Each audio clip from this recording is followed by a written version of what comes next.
ठरलं तर मग या मालिकेच्या 12 फेब्रुवारीच्या जबरदस्त भागामध्ये प्रियाची कर्मच प्रियाला फायरबॅक करणार असतात आणि प्रियाच्या लग्नामध्ये परतून येणार असतात। स्वतः तिचाच काका मानलेला काका म्हणजेच खोटा काका नागराज प्रियाच्या गळ्याला सुरी लावून आता तिला चांगलाच धोका देणार असतो आणि या सगळ्यामुळे प्रियाचं सगळा खेळ फुटणार असतो किंवा प्रियाचं सगळं भांडं पण फुटणार असतं ऐन लग्नामध्ये। आणि सायलीची एंट्री, त्यामुळे प्रिया कुठच्याच बाजूनी सेफ नाहीये। सगळ्या बाजूने प्रियाला आता मात्र कोणीही वाली राहिलेलं नाहीये। हे सगळं कसं घडलं आणि प्रियाची कर्मच प्रियाला कशी भोवलेत सगळं या व्हिडिओमध्ये पाहू। 12 फेब्रुवारीच्या भागामध्ये इकडे सायली जायला निघताना म्हणत असते कुसुमला की मला जर का आशीर्वाद मिळाला तर बरं होईल, आणि तेवढ्यात तिकडे मधुभाऊ आलेले असतात। आणि आता मधुभाऊ आल्यावरती ते म्हणतात, काय म्हणजे ह्या बापाला न सांगता निघाली होतीस, सासरी चाललेस ना, मग या बापाचा आशीर्वाद नको होता का? यावरती मग आता सायली सांगायला लागते मधुभाऊ खरंच, आणि मधुभाऊंच्या सायली पाया पडते। सायलीला मधुभाऊंचा आशीर्वाद मिळालेला असतो। मधुभाऊ तिला आशीर्वाद देतात, तुझ्या मनातल्या सगळ्या इच्छा आकांक्षा पूर्ण होऊ दे।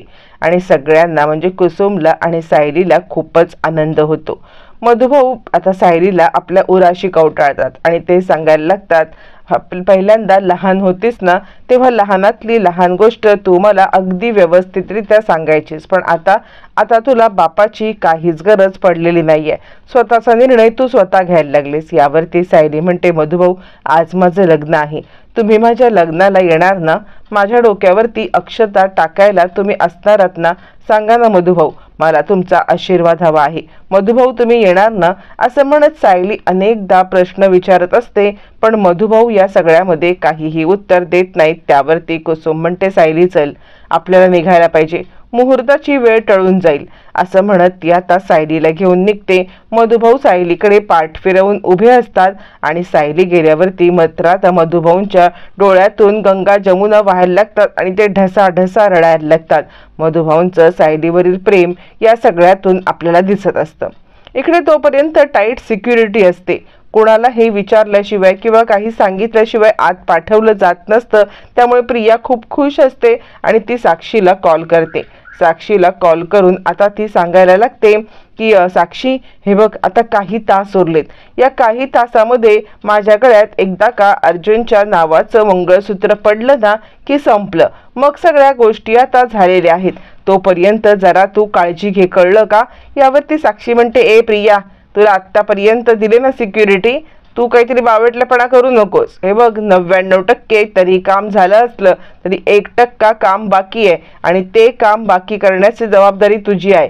हे जर का काम नीट झालं नाही ना तर माझं तर सोड, पण अण्णा आणि नागराज हे दोघ जण तुझी काय अवस्था करतील ना याची तुला कल्पना पण नाहीये हं प्रिया। असं म्हटल्यावरती प्रिया म्हणते, हो मला माहिती आहे, पण या सगळ्यामध्ये मी न काहीही झालं तरी त्या सायलीच्या नाकावरती टिचून आता मी अर्जुनसोबत लग्न करणारच आहे। तिला पण कळेल की ही प्रिया जेव्हा मनामध्ये आणते एखादी गोष्ट तेव्हा काय होते ते, पण प्रियाला माहीत नसतं की तिच्या भविष्यामध्ये आता काय वाढून ठेवलेलं आहे ते। आणि त्यावरती साक्षी सांगते, हे बघ, हे सगळं फक्त तुझ्यासाठी नाही करत आहे मी, तर हे सगळं माझ्यासाठी सुद्धा करते, कारण अर्जुनचं लग्न ज्या वेळेला तुझ्यासोबत होईल तेव्हा सायलीच्या विरहामध्ये तो झुरत राहील, कोणत्याही केसचा त्याच्याकडे लक्ष राहणार नाही, आणि मग मी तर पूर्णपणे सुटणारच आहे। तसेही आता जोशी वकिलांनी मधुभाऊंचं वकीलपत्र घेऊन आमचंच वकीलपत्र घेतलंय ना, मग मी या सगळ्यातून निर्दोष सुटीन। माझ्या वकिलांनी ऑलरेडी सिद्ध केलंय की माझ्या चुलत भावाच्या मी फ्युनरलला गेले होते, आणि त्यामुळे मी आता काही अडकत नाहीये, पण अर्जुनला अडकवण्याचं काम तुझं आहे। असं म्हटल्यावर ती प्रिया म्हणते, एकदा का लग्न होऊ दे ग माझं, मग तू कसली चिंता करू नकोस, मी त्या अर्जुनला बरोबर मॅनेज करेन। असं म्हटल्यावरती मग मात्र आता इकडे लगेचच प्रिया फोन ठेवते। फोन ठेवल्यावरती साक्षी येते आणि घडलेला सगळा प्रकार महिपतला सांगते। महिपत म्हणतो, वा वा, बरं झालं, चला आता एकदाचा अर्जुन सुभेदार आपला जावई होणार। असं म्हटल्यावरती आता इकडे साक्षी सांगते, बघा अण्णा, म्हणजे तुम्ही अर्जुन सुभेदारला जावई म्हणताय खरे, पण त्याबरोबर ही प्रिया तुमची मुलगी होईल। यावरती अण्णा म्हणतात नको नको, अशी मुलगी मला अजिबात नको. तो सुभेदार जावई म्हणून परवडला, पण ही मुलगी म्हणून अजिबात नाही परवडली. यावरती साक्षी सांगते काय जोशी वकील, किती हिअरिंग मध्ये माझी सुटका होईल? जोशी सांगतात हे बघा काळजी करू नका, मी ऑलरेडी मधुभाऊंची केस वीक करून ठेवलेलीच आहे आणि त्यात तुमच्या वकिलाला सगळे कागदपत्र दाखवून तुम्ही फिंद्राला गेला होता हे त्याने सिद्ध केलेलंच आहे. त्यामुळे 1-2 हिअरिंग मध्ये तुमची सुटका आणि काहीही विचार करू नका असं म्हणत आता जोशी वकील खूप कॉन्फिडंट असतात आणि ते आता साक्षी आणि महिपतला कशी आपली सुटका होणार किंवा कसे डावपेच खेळायचे याच्याबद्दल बोलत असतात. हे सगळं चालू असताना साक्षी आता विचार करते लवकरात लवकर हे लग्न होणं जशी प्रियाची प्रायोरिटी आहे तशीच ती आपली सुद्धा प्रायोरिटी आहे. तोपर्यंत इकडे आता प्रिया फोनवरती साक्षी सोबत बोलत असताना अचानकपणे मागे येऊन रविराज उभे राहिलेले असतात. प्रियाला याच्याबद्दल काहीच माहीत नसतं आणि प्रिया गडबडते. त्यावरती आता रविराज एक एक पाऊल टाकत तिच्या पुढे पुढे येतात आणि आता प्रिया घाबरते, आता काय बोलतायत हे आपल्याला. त्यावरती रविराज म्हणतात बाळा तू खूपच सुंदर दिसतेस, म्हणजे ना तुझे खरं तर लहानपणापासून लाड करायचे वय, त्या वयात तू आमच्या जवळ नव्हतीस, त्यामुळे तुझे तसे लाड पण करता आले नाही आहेत. खरंच मला या गोष्टीचं खूप वाईट वाटतं. यावरती प्रिया सांगते बाबा अहो हे काय बोलताय तुम्ही, अहो तुम्ही तुमचा सहवास मला लाभला ना यापेक्षा जास्त महत्वाचं काय आहे. आणि बाप आणि लेकीच्या नात्यामध्ये असं थोडी असतं लाड केले हे केले, अहो बापाच्या ओरडण्यात सुद्धा किती प्रेम असतं हे लेकीला समजतं ना. असं म्हटल्यावरती रविराज म्हणतात खरंच तू खूप गुणी आहेस आणि त्याच्यात मला एका गोष्टीचं समाधान आहे की तुला या सगळ्यामध्ये सासर चांगलं मिळाले. सासर चांगलं असल्यामुळे मला या गोष्टीची कसलीही चिंता नाहीये. सुभेदारांच्या घरातले लोक सगळी समंजस आहेत, तुला समजून घेतील, तुझी व्यवस्थितरित्या काळजी घेतील आणि त्यामुळे मला कसलंही टेन्शन नाहीये. असं म्हटल्यावरती प्रिया आता विचार करते भास्कर ड्रामा तुझा किती ड्रामा करशील, मला कधी एकदा अर्जुन सोबत लग्न होतंय असं झाले. त्यावरती मग आता रविराज म्हणायला लागतात हे बघ तिकडे सासरी गेल्यावरती सासरीच रमू नकोस, या बापाची या माहेरची आठवण ठेव. यावरती प्रिया विचार करते अरे तुला विसरून कसं चालेल, म्हणजे सुभेदारांची प्रॉपर्टी एकदा का मी हडप केली ना की इकडे किल्लेदारांच्या प्रॉपर्टीवर ते डाला टाकायला येणारच आहे मी, मग त्यावेळेला मला माहेरची आठवण येणारच आहे, तू कशाला चिंता करतोस.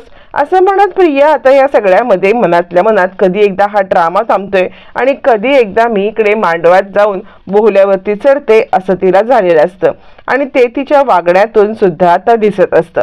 त्याच वेळेला इकडे आता रविराज निघून गेल्यावरती प्रिया विचार करते बाद झाला रे तुझा ड्रामा, किती ड्रामा करशील, मला तर एकदा बोहल्यावरती चढून मंगळसूत्र घालू दे, मग काय तुम्हाला हे येणं घेणं नाहीये बाकी कोणाशी. असं म्हणत प्रिया आता विचार करत असते आणि तोपर्यंत इकडे रविराज निघून जातात आणि आता सायली आणि कुसुम या दोघी जणी रिक्षेने हॉलपर्यंत पोहोचत असतात. त्यावरती आता इकडे रिक्षावाल्याला सायली विचारत असते दादा अहो दादा अजून किती वेळ लागणार आहे. यावरती रिक्षेवाल्याला म्हणतो की मॅडम थोड्या वेळात पोहोचू. तर आता कुसुम म्हणते सायली आत्तापर्यंत तू इतका वेळ वाट पाहिलीस आणि आता उतावळ्या नवरीसारखी वागू नकोस हा, लवकरात लवकर पोहोचणार आता पण दादा, ओ दादा लवकरात लवकर पोहोचवा ना आम्हाला. असं म्हणत दोघे जणी त्या रिक्षेवाल्याला घाई करत असतात. पण इकडे आता खूप समोर ट्रॅफिक असते, ॲक्सिडेंट झाला असल्यामुळे खूप सारी ट्रॅफिक असते आणि सायली आता ट्रॅफिकमध्ये अडकते आणि सायली म्हणते हे काय झालं. त्यावरती रिक्षावाला म्हणतो काही कळत नाहीये पण खूप सारी ट्रॅफिक लागली, नक्की पुढे काय झाले काय माहिती. आता सायली खूप उदास होते, ही जर का ट्रॅफिक जास्त वेळ राहिली तर आपल्याला इथे अडकून पडायला लागेल आणि मग काही आपलं खरं नाहीये. असं म्हणत ती आता विचार करत असते. तोपर्यंत इकडे आता प्रियाची कर्म प्रियाला धडा शिकवायला परत आलेली असतात, ते म्हणजे नागराज येतो आणि काय ग झालीस का तयार बोहल्यावरती चढायला. यावरती प्रिया म्हणते मग काय 99% काम झालेलं आहे, आता फक्त 1% राहिलंय ते म्हणजे अर्जुन कडून मंगळसूत्र घालून घेणं. यावरती नागराज म्हणतो हो पण या 1% जर गडबड झाली तर. यावरती प्रिया म्हणते का तुम्ही असं बोलताय, या 1% काय गडबड होईल. त्यावरती नागराज म्हणतो ते तुला माहिती, आता तू या सगळ्यामध्ये जे काही केलेस ना कर्म ती तुलाच येतील ना परत फिरून. असं म्हटल्यावरती मग मात्र प्रिया म्हणते नाही आता कोणत्याही प्रकारची काहीही गडबड होणार नाहीये. असं म्हटल्यावरती नागराज म्हणतो अगं गडबड व्हायला चान्स मी देईन तर ना, कारण तुझ्या पाठीशी सुरा घेऊन मी उभा राहणार आहे आणि तो सुरा तुझ्या पाठीत खुपसायला मला काही फार वेळ लागणार नाहीये असं म्हणत एक चाकू आता नागराज आपल्या हातातून बाहेर काढतो आणि प्रिया गडबडते. प्रिया सांगते, का तुम्ही का माझ्यासाठी सुरा घेऊन उभे राहणार आहात? त्यावरती मग आता नागराज म्हणतात, मग मामाच उभा राहतो ना. त्यावरती मग मात्र आता इकडे प्रिया म्हणाला, तुम्ही मामा कुठे आहेत माझे? यावरती नागराज म्हणतो, हो पण तू बघशीलच, ज्या वेळेला मांडवात जाऊ ना त्यावेळेला मीच मामा म्हणून तुझ्या पाठीशी उभं राहणार आहे आणि त्यामुळे या गोष्टीची सवय करून घे. जर काही कमी जास्त करण्याचा प्रयत्न केलास तर पाठीशी सुरा उभा जो असेल ना तो तुझ्या पाठीत कधी घुसेल तुला कळणार नाही हं प्रिया. असं म्हणत इकडे आता नागराजने प्रियाला चांगलंच धमकावलेलं असतं. कारण प्रिया ही जरी सुभेदारांची सून होत असली तरी तिला आणण्याचा मोटिव्ह इकडे आता महिपत, साक्षी आणि नागराज यांचा वेगळाच असतो आणि तो पूर्ण झाल्याशिवाय प्रियाची काही सुटका होणार नसते. प्रिया म्हणते, हे बघा तसं काहीही होणार नाहीये. यावरती नागराज म्हणतो, तसं व्हायलाच नको आहे. जर का तसं झालं ना तर मी तर सोड, पण महिपत तुझी काय अवस्था करेल हे पण तुला माहिती आहे ना. असं म्हणत तो प्रियाला धमकी देतो. प्रिया म्हणते, नाही नाही तसं काही होणार नाहीये. असं म्हणत आता इकडे प्रिया स्वतःशीच विचार करत असते, काय आहे नागराज हा मला धमकी देऊन गेलाय आणि खरंच असं काही झालं तर नाही नाही हे साक्षी आणि महिपती मला सोडणार नाहीत. काही झालं तरी मला हे लग्न पार पाडायलाच पाहिजे, मग त्यासाठी मला काहीही करायला लागलं तरी सुद्धा चालेल. असं म्हणत प्रिया चांगलीच घाबरलेली असते. तोपर्यंत इकडे आता सायलीला रिक्षा हलत नसल्यामुळे किंवा ट्रॅफिकमध्ये अडकली असल्यामुळे खूपच टेन्शन आलेलं असतं आणि सायली सारखी सारखी त्या रिक्षावाल्याला, ओ दादा कधीपर्यंत पोचणार आपण, काय प्रॉब्लेम झालाय तिकडे? यावरती तो म्हणतो, थांबा ताई मी बाहेर जाऊन बघून येतो की नक्की काय प्रॉब्लेम झालाय ते. असं म्हणत तो रिक्षेवाला बाहेर पडतो. सायली सुद्धा बाहेर पडते. सायली आता पोलिसांना हवालदारांना गाठते आणि ती म्हणते, काय झालंय अहो इतकी का ट्रॅफिक? यावरती हवालदार म्हणतात, अहो बाहेर एक ॲक्सिडेंट झालाय आणि त्यामुळे ही ट्रॅफिक झालेली आहे, खूप लांबपर्यंत ट्रॅफिक आहे. सायली म्हणते, अहो कधीपर्यंत सुटेल? मला खूप महत्त्वाच्या कामासाठी जायचं आहे. त्यावरती मग आता हवालदार सांगायला लागतो, म्हणजे ट्रॅफिक हवालदार बोलतो, हे बघा मॅडम सगळ्यांनाच महत्त्वाच्या कामासाठीच जायचं आहे, तुम्ही काही वेगळे नाही आहात, थांबा जरा, ज्या वेळेला ट्रॅफिक रिकामी होईल ना त्याच वेळेला तुम्हाला जाता येईल. सायली म्हणते, नाही हो माझं काम खूपच महत्त्वाचं आहे. त्यावरती तो माणूस म्हणजे हवालदार सांगायला लागतो, हे बघा प्रत्येकाला असंच वाटतं की माझं काम महत्त्वाचं आहे, यात मी काहीच करू शकत नाहीये. मी ट्रॅफिक कमी करण्याचा किंवा एका साईडने वळवण्याचा प्रयत्न करतोय. मॅडम तुम्ही जा तुमच्या गाडीत बसून घ्या. असं म्हणत तो आता सायली आणि कुसुम यांना गाडीत बसायला सांगतो. कुसुम म्हणते, हे बघ सायली आपल्या हातात काहीच नाहीये आणि इथून हॉल पण खूप लांब आहे, त्यामुळे आपण चालतही जाऊ शकत नाही, आपल्याला गाडी पाहिजेच आहे आणि ट्रॅफिक खूप लांबपर्यंत आहे, तू चल बरं. असं म्हणत कुसुम तिला समजवते. इकडे तोपर्यंत लग्नासाठी वधूवरांना घेऊन या असं आता गुरुजी सांगतात. ज्या वेळेला गुरुजी हे सगळं सांगतात त्याच वेळेला आता पूर्णाजी बघते आणि जोडपं अजून आलं नाही का, तेवढ्यात तिचं लक्ष मागे जातं, आलं रविराज बघा अर्जुन आणि आपली तन्वी किती छान दिसत आहेत एकत्र. असं म्हणत आता इकडे पूर्णाजी रविराजांना बघायला सांगते. रविराज सुद्धा हे सगळं दृश्य बघतात आणि आपल्या मुलीला नवरी बनलेली बघून रविराजांना खूप आनंद होतो. अर्जुन आणि इकडे आता तन्वी यांची मंडपात एंट्री होत असते. सगळेजण टाळ्या वाजवायला लागतात, पण त्याच वेळेला इकडे अश्विन म्हणतो, हे काय आपण टाळ्यांच्या कडकडाटामध्ये यांचं स्वागत करण्याच्या पेक्षा मला वाटते बँड लावा ना, बँड बाजावाले कुठे आहेत? यावरती आता इकडे बँड बाजावाले आलेले नाहीत हे कळतं. यावरती पूर्णाजी म्हणते, हे काय बँड बाजावाले आता राहिले कुठे? त्यावरती आता बँड बाजावाल्यांना वेळ झालाय असं म्हटलं जातं. मग आता मुहूर्ताची वेळ टळून जाणार की काय? पण इकडे प्रिया उतावळी झालेली असते. प्रिया सांगते, नाही नाही त्या बँड बाजावाल्यांची काहीही गरज नाहीये, आपण कधीपासून हे सगळं करायला लागलो, आपल्यासाठी मुहूर्ताची वेळ ही जास्त महत्त्वाची आहे की नाही, तर आपण मुहूर्ताची वेळ पाळूया का? चला चला त्या बँड बाजावाल्यांचं काय करायचं आहे? यावरती आता सगळेजण हसायला लागतात. तन्वी तुला किती लग्नाची घाई चाललेली आहे? यावरती रविराज म्हणतात, ठीक आहे ती म्हणते ते सुद्धा, आपण बँड बाजाची वाट नको पाहूया, लग्नाचा मुहूर्त नाही टळला पाहिजे. असं म्हणत मग मात्र सगळेजण आता इकडे प्रियाला सपोर्ट करतात आणि आता बिना बँड बाजांचं लग्न लावण्यासाठी तयार होतात. प्रियाला कधी एकदा डोक्यावरती अक्षता आणि गळ्यावर ते मंगळसूत्र पडतंय असं आता झालेलं असतं, त्यामुळे बँड बाजावाले ती आता नाकारते. अर्जुन ज्या वेळेला आपल्या ओढणीला हात लावतो आणि तो मांडवात एंट्री करत असतो त्यावेळेला त्याला त्या सायलीची खूप मनापासून आठवण येत असते आणि अर्जुनला पुन्हा एकदा गहिवरून येतं आणि अर्जुनला सायलीची आठवण येते आणि आता अर्जुनच्या डोळ्यात पाणी येतं. मांडवामध्ये जात असताना सायली शिवाय जायचं हे त्याला पटतच नसतं. इकडे रविराजांना कोणीतरी विचारतं काय झालं, प्रतिमा कुठे आहे? यावरती रविराज म्हणतात मुलीच्या लग्नामध्ये आईने अक्षर टाकू नये किंवा मुलीचं लग्न होताना मुलीच्या आईने पाहू नये, त्यासाठी पूर्णाजीने तिला एका खोलीत बसवलेलं आहे आणि त्यामुळे प्रतिमा तिकडे आहे. लग्न झालं ना की प्रतिमा येईल असं म्हणत रविराज सांगायला लागतात. प्रतिमा एका खोलीमध्ये गौरीहार पूजत बसलेली असते आणि आता त्याच वेळेला तिच्या डोळ्यासमोर सायली आणि अर्जुन यांचं चित्र येतं. सायली आणि अर्जुनचं एकमेकांवरती असलेलं प्रेम, त्यांच्या डोळ्यामध्ये एकमेकांच्या विषयी असलेली ओढ हे सगळं दिसत असतं आणि त्याच वेळेला तिला आता खूप वाईट वाटत असतं की आपण या सगळ्यामध्ये काहीच करू शकत नाही आहोत. लग्नाला पण अर्जुन जीवाच्या वरती उभा आहे हे तिला दिसत असतं, पण हे फक्त तिलाच दिसत असतं का? बाकी घरच्यांना कोणालाच कळत नसतं की आपला मुलगा खुश नाही आहे. आणि त्याच वेळेला प्रतिमाच्या डोळ्यामध्ये पाणी येतं. सायलीला आणि अर्जुनला वेगळं होताना पाहून तिला वाईट वाटत असतं. फायनली आता प्रिया मांडवामध्ये आलेली असते आणि आता त्याच वेळेला सगळेजण प्रियाला कडकडून स्वागत करतात टाळ्यांनी, कारण बँड बाजावाले नसतात. त्याच वेळेला मग आता गुरुजी सांगायला लागतात की मुलीच्या मामाला घेऊन या. त्यावरती प्रताप म्हणतो आहे मुलीचा मामा आहे. त्यावरती गुरुजी म्हणतात अहो पण तुम्ही मुलाचे वडील पण आहात ना. त्यावरती प्रताप म्हणतो हो. मग आता तुम्ही चालणार नाही. त्यावरती नागराज म्हणायला लागतो मी चालेल का सांगा बरं, मी आहे की काका असलो म्हणून काय झालं, मी मामाचा नक्कीच रोल करू शकतो. काय ग तन्वी, तुझ्या पाठीशी सुरा घेऊन उभा राहतो, खुपसणार नाही हा तुझ्या पाठीत असं म्हणत नागराज तोच डायलॉग रिपीट करतो जो त्याने प्रियाला धमकी देण्यासाठी केलेला असतो. त्यावरती सगळेजण हसायला लागतात. प्रताप म्हणतो काय रे नागराज, तू इथे सुद्धा गंमत करायची थांबत नाहीयेस ना, जा जा तूच धर असं म्हणत रविराज सुद्धा नागराजला प्रियाच्या पाठी लिंबू आणि तो सुरा धरून उभं राहण्यासाठी सांगतात.